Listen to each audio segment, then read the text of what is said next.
तर सगळ्या महापालिकेत महायुतीचे महापौर बसतील असा दावा परिवहन मंत्री प्रताप सरनाईक यांनी केला। ठाकरेंच्या युतीचा काहीही फरक पडणार नाही, कोणी कितीही युती करू द्या, काहीही बोलू द्या, महायुतीला काहीही फरक पडणार नाही। मुंबई, ठाणे, पनवेल सगळीकडे महायुतीचे नगरसेवक निवडून येतील। दोन्ही ठाकरे एकत्र येण्याचा एकनाथ शिंदेंना काही फरक पडणार नाही असा दावा सरनाईकांनी केलाय।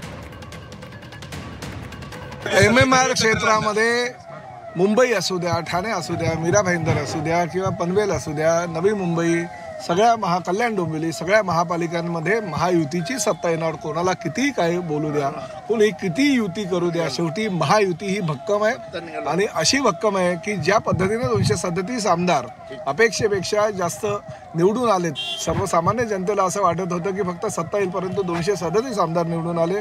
तशाच पद्धतीचे नगरसेवक MMR क्षेत्रातील सगळ्या महापालिकांमध्ये महायुतीचे निवडून येतील आणि आमचे महापौर बसतील। धन्यवाद।